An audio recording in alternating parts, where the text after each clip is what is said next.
Nythamar will present the paper Forst's Critical Theory of Justification, a response to Benhabib and Allen, and Professor Alessandro from Federal University of Santa Catarina, that will give us a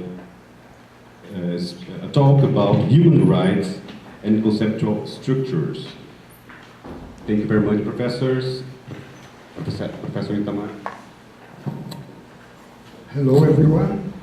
First of all, let me thank Alessandro and the organizing scientific committees for putting together this beautiful conference. Thank Felipe for the moderation and Eduardo for helping us together with the staff.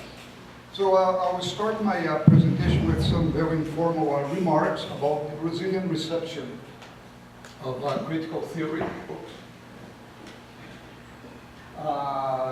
which is very much a way of going back to the beginnings of our first reception of critical theory. Usually we think of liberation theology in the 60s and 70s as one of the first original appropriations of critical theory as what was then perceived as the social utopian negative dialectical thrusts of Benjamin, Adorno, Horkheimer, Bloch, and Marcuse's critique of authoritarian capitalism. Later on, Habermas' normative claims and the pragmatist linguistic turn of his discourse ethics in theory of communicative action were also embraced by several liberation thinkers who were fighting the neoliberal agenda that coincided with the end of military regimes in the 80s and the transition to democracy in the 90s. With the end of the Cold War and the emergence and consolidation of new social movements and left-wing parties at the turn of last century Brazil, especially we think of PT, Workers' Party, founded in 1980 and which remained in power for 2002 through 2016 with 3.5 presidential terms. As you know, elected President Dilma Rousseff was impeached. Liberation thought was neutralized and eventually paved the way for a new wave of neoliberalism that's now taking over global capitalism, together with the fast-growing neo-Pentecostal and evangelical movements, signaling a new world order that allows for post-secular hybrid configurations of political identities. So it's a coincidence that 1971 wasn't only the year of the publication of John Rawls' A Theory of Justice, but also of Gutierrez' Teología de la Liberación. The Brazilian reception of critical theory might be then divided into 3 generations: resistance liberation proper, democratization, and history of the present, in a historical political approach, or 2 levels within a critical theoretical approach. On the first level, it refers to the resumption of the Marxist critique of world capitalism, which was a big deal then, let's say 40 years ago. Today has become much more problematic. And secondly, the normative deficits of our democratic ethos in post-secular pluralist societies. I'm thus proposing to develop what would be a Brazilian critical theory following the line initiated by Melchior, Schwartz, Rouanet, Levy, Freitag, Flinger, and others, and reactualized by Nobre, Abritza, Neves, Souza, and Safatli, among others, following an immanent critique in its normative reconstruction based on our concrete social reality, its normative deficits, its contradictions, and social pathologies. So, as we said in the very first day, the opening of our symposium, we have several research groups. One of them is this group, Theories of Justice, and several colleagues happen to be here also presenting their papers, and we've been doing this work together on different ways of not only responding to critical theory in terms of the theoretical contributions at the Frankfurt Institute for Social Research, but also trying to come up with some kind of a Brazilian or regional appropriation of So some of my work began with a master's thesis on liberation political theology. Then these were some of the major figures for the first reception in the late 50s of Walter Benjamin in Brazil. Then Michael Levy, who is more known as a Paris Marxist, but he was born in Brazil and he was also part of this Marx Capital seminar, which took place at the late 50s in São Paulo University. Rouanet and Leandro Araconda. We have also this German connection, Professor Hans-Georg Flickinger and Professor Barbara Freitag. And as you know, Habermas and Hornet have been to Brazil, and the most recent contributions by our colleagues Marcos Nobre, José Souza, and Marcelo Neves, besides all the colleagues here. Marcia Tiburi and Leonardo Ritz are some of the other figures that could be mentioned here. And these two major historians, which I think in my personal reading in understanding, self-understanding of Brazilian critical theory, I think that social and political history is very important. Mary Del Priori and Lydia Schwartz had some interesting contributions to Brazilian political and social history. And finally, our colleague Vladimir Safatli from São Paulo. So we usually think of these paradoxes of Brazilian democracy, where in a certain sense we've never been modern in Brazil, insofar as we've never had either a bourgeois revolutionary or liberal experience, as Florestan Fernandes said so well. So modernity has always been an unfinished project that never took off. And yet, the inner contradictions and shortcomings of the Brazilian social efforts, notably what we call jeitinho, that's the Brazilian way of turning around the laws or flexibilizing laws and regulations, seems to favor a postmodern condition, sometimes even a synthesis, where anything goes, including apathy or complicity with impunity and corruption. So usually we think of elitism and patrimonialism as part of this colonial legacy in our Republic of Devils, to use a Kantian formula. It's very known for Brazilians that Brazil is not for beginners. Brasil não é para iniciantes. And these include Brazilians as well. To make sense of this country with so many inequalities, it's quite a challenge to talk about critical theory. And therefore I'm going straight to reading these few reflections on Forst's critical theory of justification. I'm assuming from the outset that Horkheimer's contention that critical theory is the only form of social philosophy or political theory that does full justice to its critical thrust by denouncing injustice, inequalities, and the negation of emancipatory claims within the very social fabric of institutions, organizations, and human relations overall. So Horkheimer's earlier claims were already evoking Kant's conception of critique as reason, remains ultimately what makes critique possible and what performs critique, so that any justification for placing limits on reason's demand for global scope that did not have a source in that very reason would be incompatible with rational autonomy. Hence, critique is reflexive just as it is self-critique and dialectically negative. If we are to revisit the normative reconstructive program in a Brazilian critical theory of society, we might do that by conjugating an immanent critique with a justificatory moral grammar, as they have been proposed and elaborated by various representatives of critical theory in their cultural pragmatic turn. I'll just show a couple of slides that summarize the criticisms raised by Sheila Benhabib and Amy Allen vis-a-vis Forst's theory of justification, and we'll then proceed to work on what might be a defensible response in terms of justification properly. According to Benhabib, although Forst considers himself a Republican Kantian, He is, in effect, a liberal egalitarian and constitutional Kantian. This constitutional Kantianism leads him to write as if the basic structure of a society, even in the technical Rawlsian sense, can be completely susceptible to rational justification. The utopia of an emancipated society becomes for him a fully justified basic structure, which he calls maximal justice.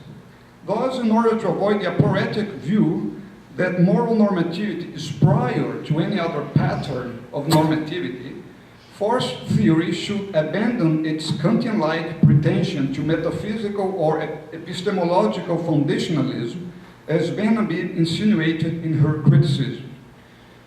I also keep well in mind the reasons for metaphysical skepticisms about normative facts, a kind of skepticism which, after all, has been very prominent in metaethics throughout this century.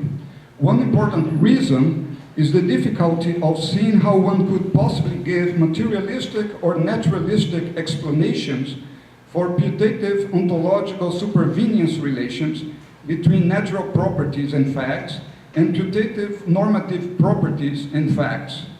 So this is the suspicion that Forst ends up falling back into some kind of thinking of political philosophy as applied ethics. It has been commonplace to hold that objective moral values do not appear to be part of the natural order. So part of the problem in Benhabib's critique of Forst's theory of justification is precisely that he seems to take for granted that the Kantian fact-value dichotomy would favor his ambitious program of accounting for the normative grounds of social theory. Now, Amy Allen's criticisms revisit the practical political emancipatory aim of critical theory so as to engage substantially with post-colonial studies in radical political philosophy. As she writes in her The End of Progress, I quote, "While granting that Forst's approach avoids some of the problems that plague Habermas and Honnett's accounts, I argue that these advantages come at a rather high cost. Specifically, I raise two further challenges to Forst's neo-Kantian account of normativity. First, this approach leads him to give an unsatisfactory analysis of power, because power is now theorized entirely from the point of view of reason, and so becomes noumenal. This highly cognitivist conception of power is inadequate for a critical theory that aims to put, as Forst says, first things first, by starting with a critique of power relations. Second, and relatedly, I argue that his way of understanding the relationship between reason and power tends, as Honneth also suggests, toward a methodology of political philosophy as applied ethics that sacrifices the methodological distinctiveness of critical theory. Moreover, and perhaps more importantly, this approach obscures some of the very power relations that critical theory aims to critique, including the kinds of informally imperialist and new colonial power relations highlighted by post and decolonial critiques of progress. Accordingly, if critical theory aims at the emancipatory self-clarification of the political struggles of the age, then how can it ignore the compelling articulation and theorization of contemporary struggles over the meaning, limits, and failures of decolonization that have emerged in this body of work? Besides evoking the dialogue de sourds, the dialogue of the deaf, between champions of modernity and postmodernists, reminding us the fact that post-colonial theory has been so heavily influenced by post-structuralist theory, Allen goes on to insinuate that critical theories, Habermasian and post-Habermasian alike, have attempted to ground their conceptions of normativity in ideas of historical progress and social-cultural learning and development, and that Forst, by contrast, defends a neo-Kantian constructivist strategy in which normativity is grounded in a foundationalist conception of practical reasoning. Given the deep connections between ideas of historical progress and development and normative foundationalism in the theory of, and practice of Eurocentric imperialism, however, both of these strategies are anathema to post-colonial theory.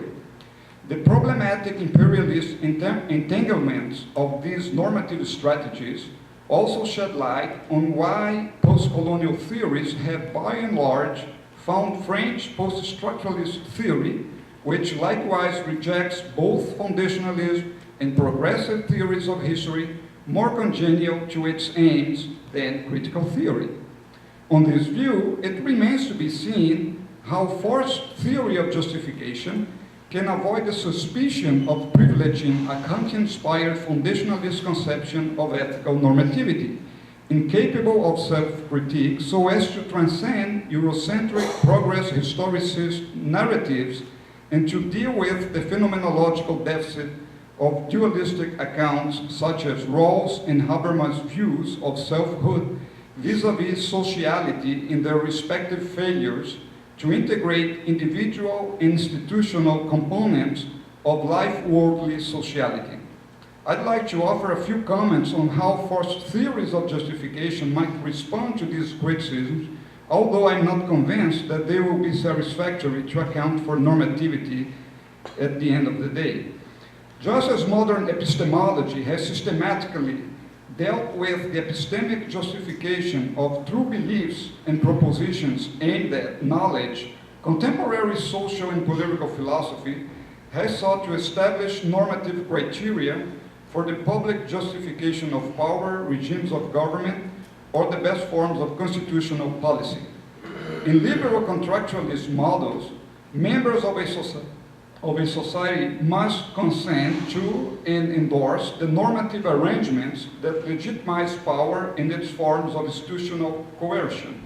Thus, Rawls was able to formulate his political constructivism through an idea of public reason capable of justifying and providing reasons for citizens to publicly endorse the decision-making and deliberative process that procedurally legitimizes the social, economic, and political institutions of a constitutional democracy that seeks to become more and more a just egalitarian society.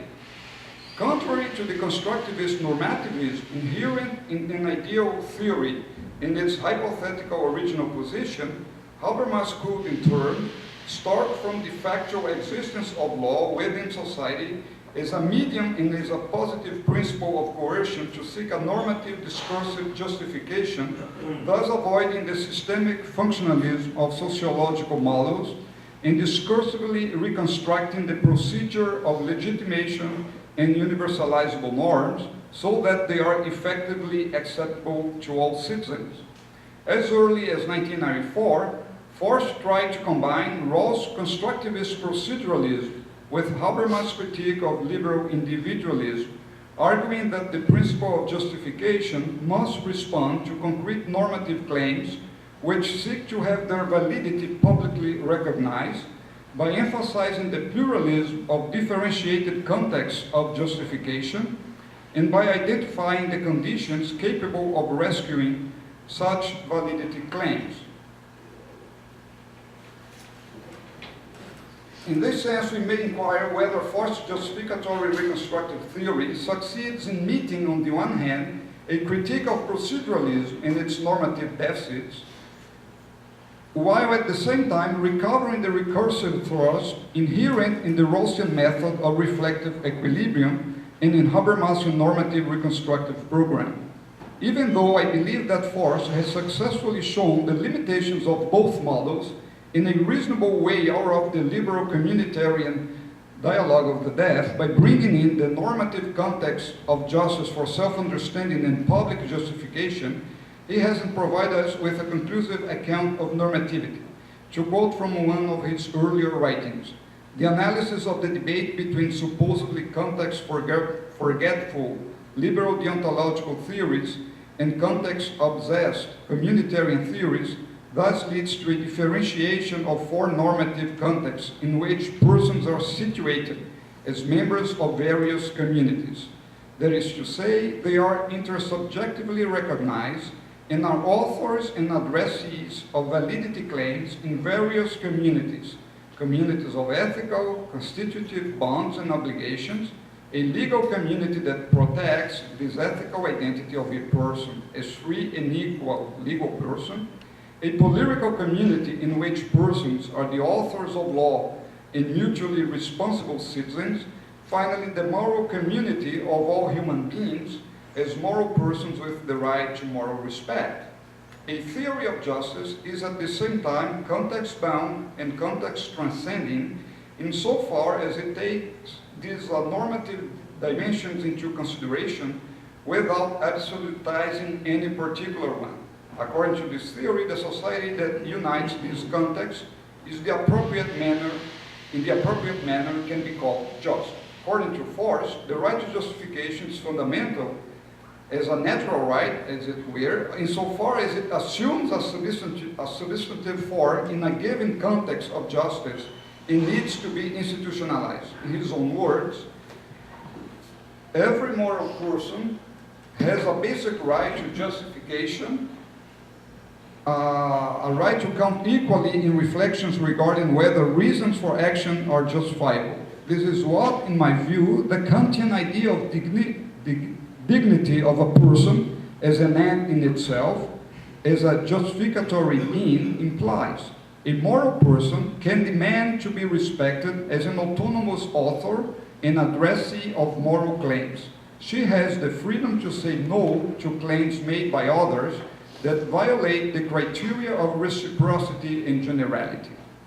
Therefore, the right to justification is reviewed as the very basis for the justification of human rights, as well as for any attempt to publicly justify the basic structure of democratic societies, which have not emerged out of liberal traditions, but have struggled for the reciprocal general recognition of their basic rights, which I'm assuming here turns out to be the case with our young democracy in Brazil. Just to recap, for the liberation movement and for all the social movements in the 60s, 70s, and 80s, human rights was one of the banners for the refusal of the given reality of military dictatorship.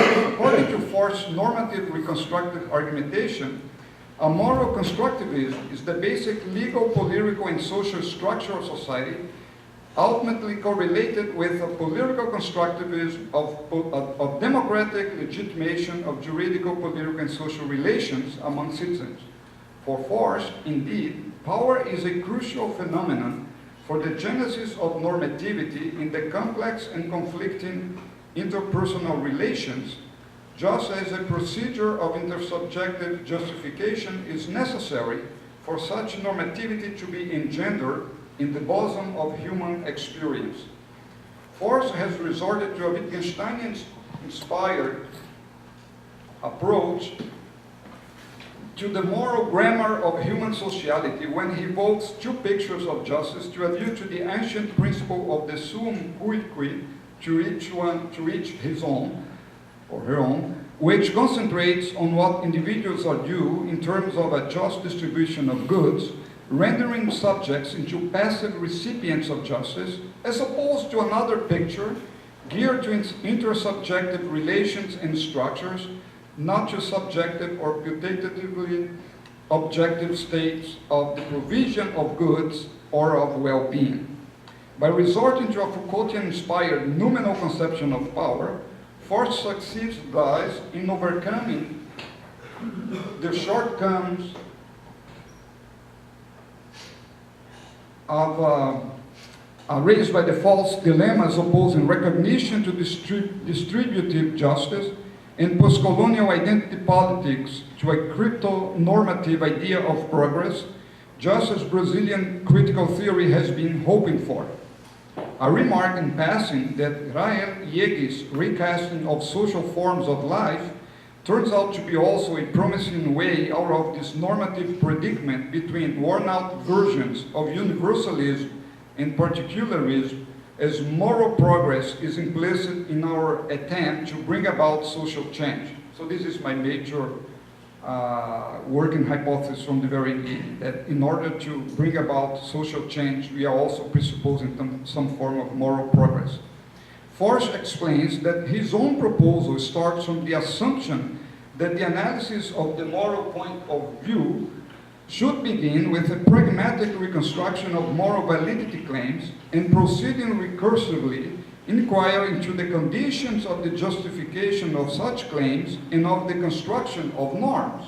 If practical reason can be understood as the faculty of finding justified answers to practical questions, then the principle of justification, which states the answers to practical questions, must be justified in accordance with the precise kind of claim to validity they raise. It is a valid principle of practical reason. In the moral context, norms which state that every person has a duty to do X or to refrain from doing X raise a claim to categorical, unconditionally binding validity. If, starting from the validity claim, we inquire recursively into the conditions under which it can be redeemed, then the validity criteria of reciprocity and generality take on the role of criteria for discursive justification. So he's very much working with this idea of discursivity or discourse, and later on he's going to talk about narratives. It seems that there are at least two different kinds of assumptions here, one metaphysical and one epistemological, so that the problem of justification, as understood in political philosophy as public justification, say public reason, should take into account in order to carry out a normative reconstruction. For most of us would agree that ethical predicates are meaningful in that we have the concepts of good, right, although it remains a quite debatable issue whether there are such properties as goodness and rightness. In a certain sense, this means that Forst's theory of justification should take into account both metaethical and moral epistemological discussions in order to reconcile the metaphysical and epistemological features of its justificatory claims.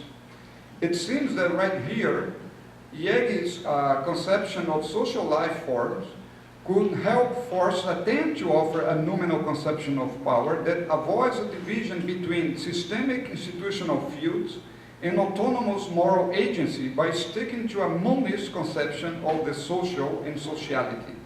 We must keep in mind that sociality is always already more basic and more comprehensive than cognition and morality, and a fortiori than moral cognition, both in neurobiological and in social-cultural evolutionary terms. After all, the conditions necessary for sociality are the outcome of millions of years of evolutionary process and natural selection, as they depend on the brain's homeostatic emotions and the expansion within one's homeostatic ambit of offspring, kin, and affiliates. Sociality also depends on the brain's capacity to learn. So we can think even in terms of a learning process in naturalistic terms that inform both Jewish and naturalist theories of normativity. In order to do this, Forst's theory of justification could revisit the problem of supervenience as a determination relation between properties or characteristics of objects, keeping in mind that the origin of this debate actually began with the late Richard Hare, 1952, as we read from one of the classic works on 20th century metaethics. Let me illustrate, I quote, one of the most characteristic features of value words in terms of a particular example.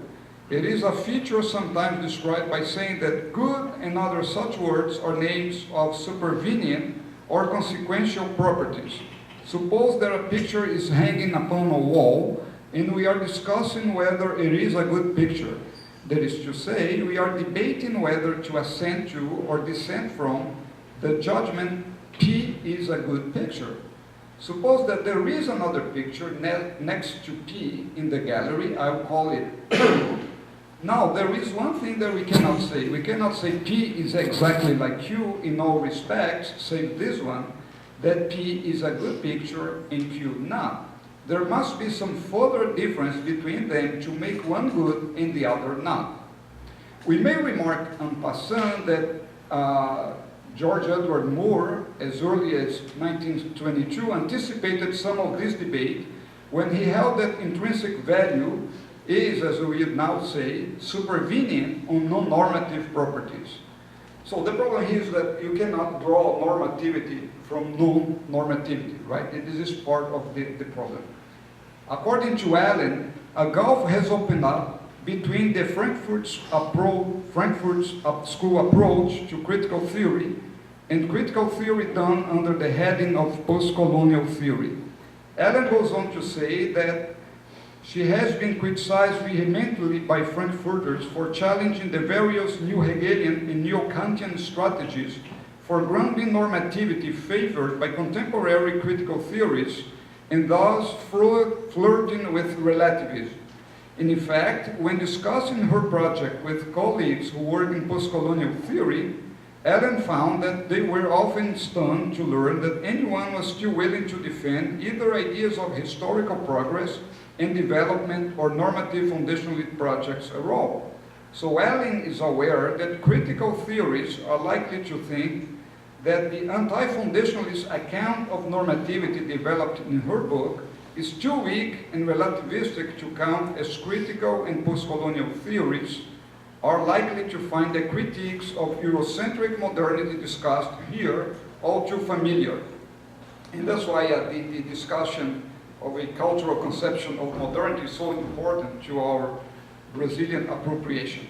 And yet this book attempts to speak across this divide, both by showing how and why critical theory in the narrow sense of that term can and must be decolonized, and by showing how a certain way of inheriting the Frankfurt approach to critical theory, a certain way of constructing and taking up its method and its aims, can be congenial to post-colonial theory. I'm going to skip some of this.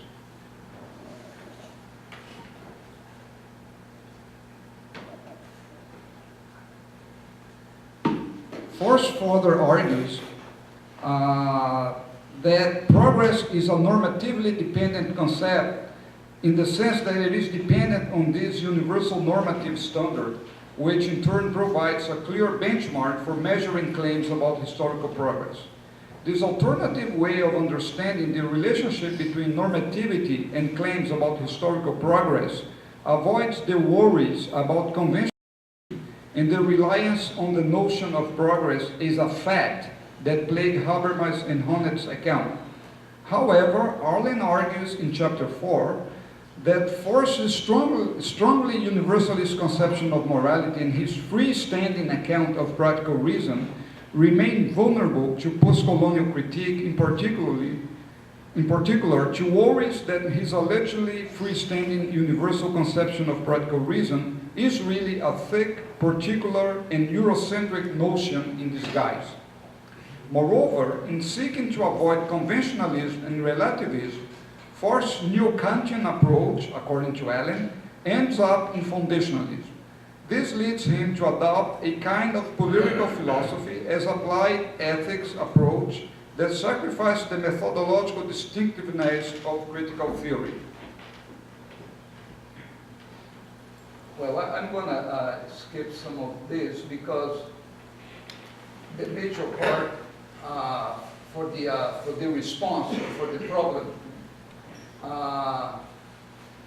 is precisely to get, well, I can go back to this later, but, well, this is the major problem that I'm trying to come up with. So the idea here is that if we have different patterns of normativity, following Habermas' reading of Kantian ethics in discursive reconstruction, let's say, in terms of discourse ethics, we may think of a principle of participation or universalizability, a universal principle, etc., as ways of avoiding a foundationalist approach And of course, this was also somehow offered by John Rawls in his attempt to come up with a non-comprehensive political theory of justice. But the problem of normativity, the way Allen is portraying here, is at the end of the day, it remains too Kantian in the sense that you're still resorting to some ethical normativity. So it's as though, even though we are no longer resorting to theological, pre-modern ways of grounding a normative justification in theological or religious terms, we are still resorting to some foundationalist model. And precisely the problem here would be that you take either legal juridical normativity or semantic linguistic normativity, as Aquinas suggested, even economic normativity, epistemic normativity, you name it. You can think of different forms of a normativity as the ground zero n, or the n zero, in order to be the starting point for a theory of normativity. Because all of them could come under suspicion, and by modus tollens, all of them could be equally denied or refuted. So replacing N0 with nature or natural normativity doesn't work either. So it's also a problem for naturalists. But for our own interest in critical theory or in social and political philosophy, the idea is that we have a challenge here of, on the one hand, maintaining an anti-foundationalist approach to normativity, but at the same time trying to justify a coherence approach, right, without falling back into relativism, as Allen is saying very clearly here. As a result, critical theorists who aim to disentangle progress as a moral political imperative from progress as a fact will need to find other ways to accomplish this goal. A common criticism of constructivism is that it must either bottom out in some foundation that is not itself constructed, but instead forms a realist ground or end up being circular. So that's the suspicion of circularity, of course. Forst explicitly denies that his constructivism ultimately rests on a moral realist ground. This is the basis for his repeated insistence that there is no ultimate foundation for morality. Rather, he adopts the strategy of admitting to a kind of circularity in the way in which the construction procedure itself is grounded, while insisting that this circularity is virtuous and reflexive rather than vicious and question-begging. Hence, he calls it recursive rather than circular. The notion of reconstruction plays a crucial role here. For Forst, even the principle of justification itself must be recursively reconstructed. What does reconstruction mean for Forst? Although Forst indicates that he does not wish to take on board the whole of Habermas' comprehensive theory of truth and argumentation, his usage of the term closely tracks Habermas' notion of rational reconstruction. For Habermas, rational reconstruction refers to reflective articulation, refinement, and elaboration of the intuitive pre-theoretical knowledge of competent social actors. For example, Habermas' rational reconstruction of communicative competence draws on work in the empirical sciences to generate a quasi-transcendental account of the rational normative potentials built into linguistic communication. Similarly, Forst's reconstructive approach to the moral point of view starts with a pragmatic analysis of moral validity claims and inquires into the conditions of justification of such claims. This recursive reconstructive analysis generates the criteria of generality and reciprocity, in the sense that by means of a reflexive articulation of what we are implicitly committed to as moral agents, it uncovers that what it means for a competent moral actor to redeem a moral validity claim is just for him or her to be able to defend that claim in a reciprocal and general way, in a way that no one can reasonably reject. For Forst, the distinct context of justice and justification, the ethical, legal, political, and moral overlap and intersect in practice, and yet there is a structure and a hierarchy to their interrelation. For example, ethical values raise a distinctive kind of validity claim. They are valid only for individuals who can identify with these values, that is, who can affirm them as part of their identities in view of their life histories. In other words, ethical claims necessarily refer to persons insofar as they are members of particular communities with particular values and conceptions of the good. Legal norms, by contrast, refer to all members of a legal community, and as such, they must be justified in more general terms, according to an abstract notion of a legal person whose basic legal political rights provide for the protection of individuals as ethical persons. In this way, legal norms provide a legal framework within which individuals can pursue their own ethically rooted conceptions of the good. Legal norms, in turn, derive their validity from moral norms that are reciprocally and generally justified. These moral norms, when translated into legal political context, yield a system of basic human rights that has a moral basis. So you see that in order to avoid the moral justification or moral grounding of the political and the legal, as we had in Kantian traditional formulation of the categorical imperative, even the idea of a juridical imperative, as in Otfried Höfer is very much following this foundationalist model.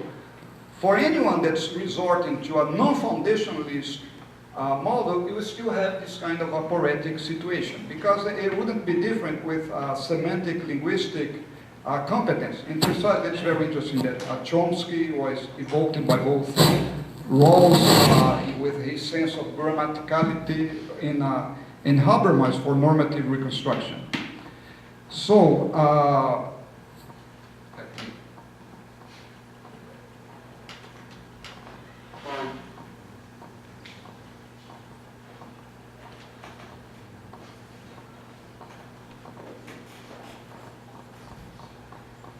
well, my own proposal, according to Forst, starts from the assumption that the analysis of the moral point of view should begin with a pragmatic reconstruction of moral validity claims and proceeding recursively, inquiring into the conditions of the justification of such claims. So, it's not only the idea that norms, but also actions must be reciprocally and generally justifiable. Ultimately, not only the validity of norms one invokes, but also the respective action itself must be able to hold its own reciprocally and generally as justified. Is a morality of reciprocal and general justification, a morality of autonomy must rest on the acceptance of responsibility as a human being to other human beings, as subjects endowed with reason, and as it is still to be shown in Forst's right to justification, potentially suffering subjects. So this was very much a discussion this morning, that it has to be articulated in terms of a narrative of a suffering. The idea that there are two separate procedures for construction is thus itself an abstraction. Moral justification is, in a normative formal sense, the core of political justification. The public use of reason which is required in context of fundamental political justification may not violate the basic right to justification or the criteria of reciprocity and generality. What is valid in universal moral context must also be demonstrably valid in particular political contexts in which persons demand certain rights as both moral persons and citizens.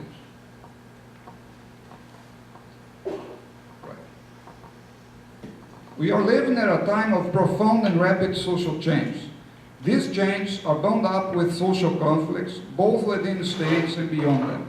Whether it is a matter of a just social order under condition of globalization and new technological possibilities, or a just global order in the face of scarce resource, climate change, and armed conflicts, we are now confronting challenges of a new kind that cannot be met with traditional conceptions of order. Normative orders are thus to be understood in this context as historically grounded orders of justification based upon justification narratives.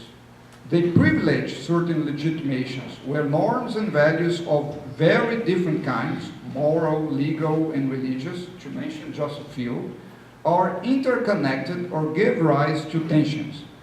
Such orders derive their legitimation from specific norms and themselves give rise to norms, though always in a dynamic sense.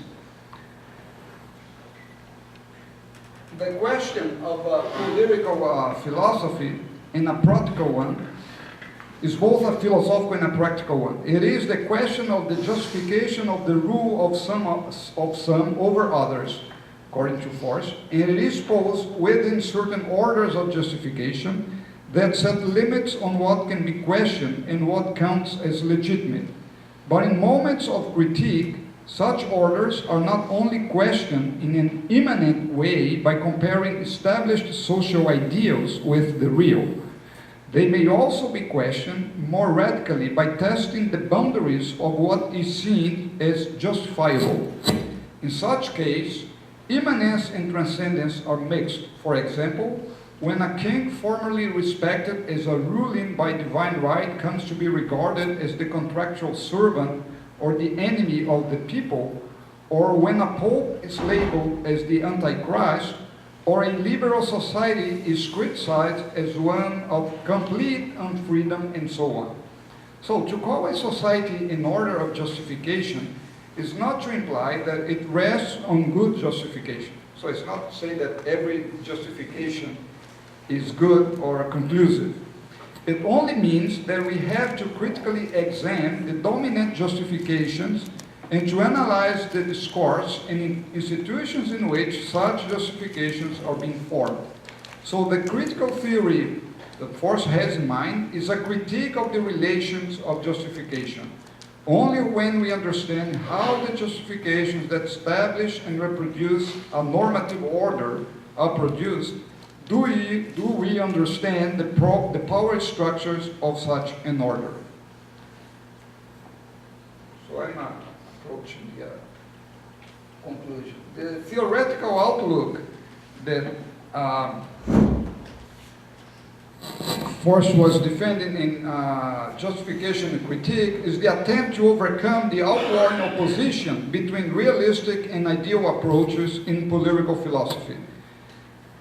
So Forst is writing this. I take social orders to be normative orders of rules and institutions that claim to be justified, and understand them as orders of justification. By this, I mean that they rest on certain justifications which they in turn reproduce. So he gives examples of religious framework of justification as orders of reasons are constructed so as to lead to a paradox of moral toleration. How it can be morally right or even obligatory to tolerate what's morally wrong or bad. Such a critical enterprise requires certain normative criteria that transcend given forms.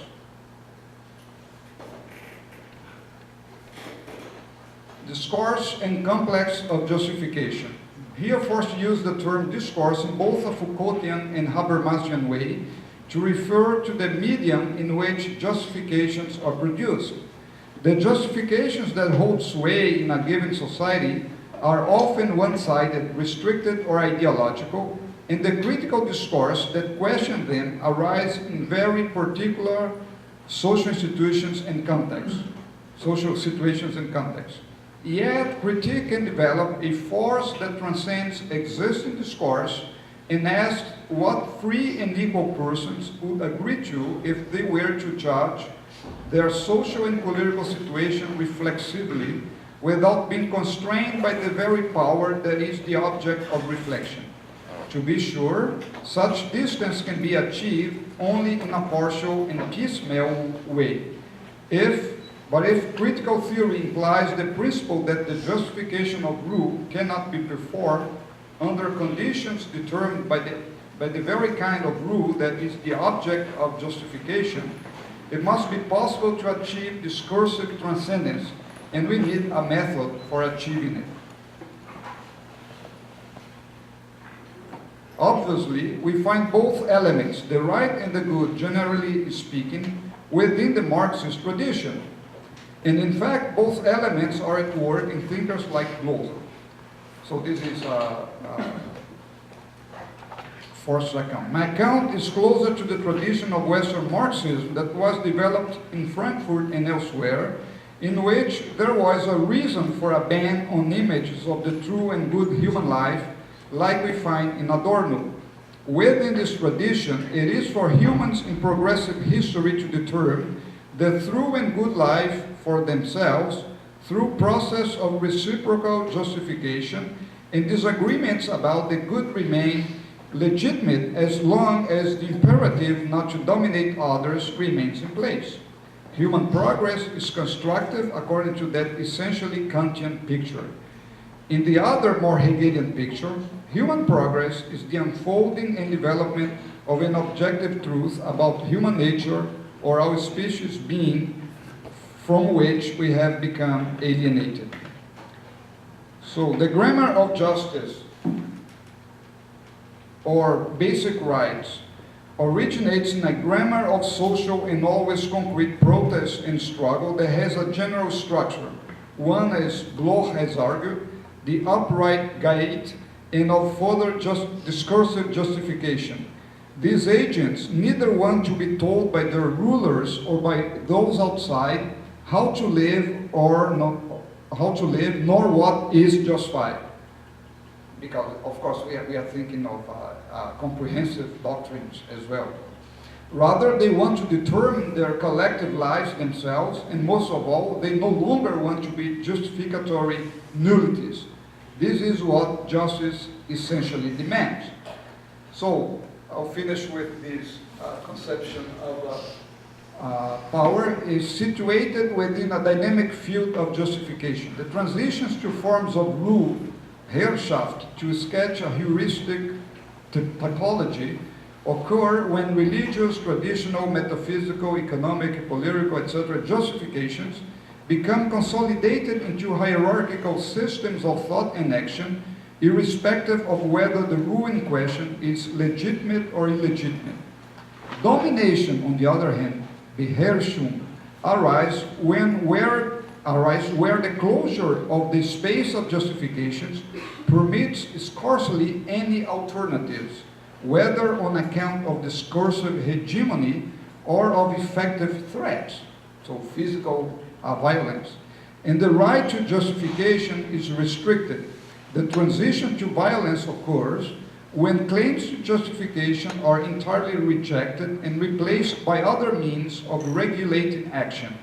Insofar as this is experienced as naked violence, of course, the power of the agent resting on recognition dwindles and is reduced to pure physical facticity.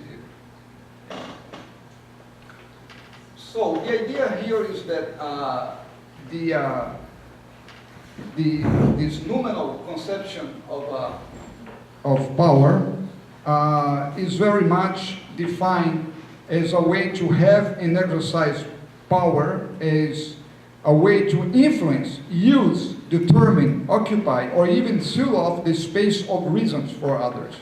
This can occur in the context of a single event, such as a powerful speech or an act of deceit, or of a sequence of events, or in a general social situation or structure in which certain social relations are regarded as justified, reflexively or not, so that a social order comes to be accepted as an order of justification. Relations and orders of power are relations and orders of justification. And power arises and persists where justifications or social relations arise and persist, where they are integrated into certain narratives of justification. So the idea here is very much revisiting the opposition between background justice and what would be a robust theory of justice in terms of justification. And in in this working hypothesis, I began with this idea of denouncing phenomenological deficit, starting with the first generation of critical theory, but especially after Habermas allowed for these, for a possible way of thinking of solutions, and even more after Axel Honneth allowed for a critique of power with a view to unveiling life-worthy practice that resists systemic domination. Was very much these two chapters in the critique of power. Psychological and personal dimensions, as would be developed in his theory of recognition, the formal conception of an ethical life. Dimensions serve as normative criteria, the emotional, legal, moral, and social esteem spheres. So all these phenomenological components of what would be a first-person account, an account of aboutness, would be a way of responding to this phenomenological deficit in Axel Honneth. Emancipatory orientation of praxis, identity politics, cultural policies, social movements, recognition of difference, emancipation as care. I found this extremely interesting in the feminist appropriation of Honneth's theory of recognition. So Frankfurt School's attempt at a dialectic of enlightenment that breaks away from the demonization of the technological instrumental domination of nature, as we had in Habermas' criticism raised against the first generation, now allow for Rainer Forst resorting to Hannah Arendt's phenomenological anthropology, as he characterized it. Also, mid-socialization of Hegelian subject, generalized and particular other, very much like Sheila Benhabib's situated other.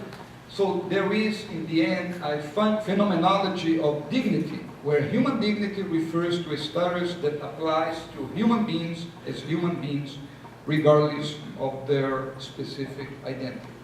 And to finish with this funny experiment that many Germans, French, and American colleagues that come to visit us in Porto Alegre and Florianopolis, they might be surprised that even though P-A-R-E stands for stop, it's a stop sign, and the question remains to be asked: how come most Brazilian drivers don't stop at stop sign?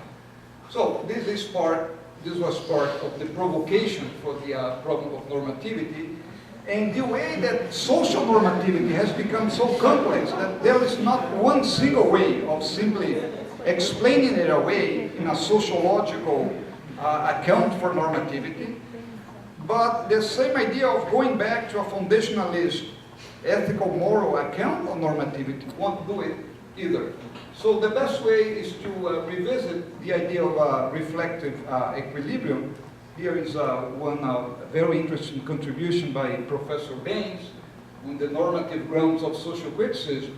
This chart, this graph is very helpful to understand that especially after political liberalism as portrayed here, the no-ideal theory is precisely relating to flesh and bone people like ourselves, we citizens in our given Brazilian social reality, where we are asking questions of justice, refusing injustice, asking for recognition, and precisely revisiting. So the whole thing of revisiting intuitions, concepts of right and wrong, etc., this has been appropriated in a wide reflective equilibrium. So not only in applied ethics was one of the first appropriations by Norman Daniels. We had several students doing work in these bioethics, in applied ethics research programs, but especially for critical theory, precisely because we are very aware of this danger of falling back into some kind of suspicion, was raised by Hughes, right? Raymond Hughes, that political philosophy cannot be understood as applied ethics. And therefore, I'll finish here. Thank you very much.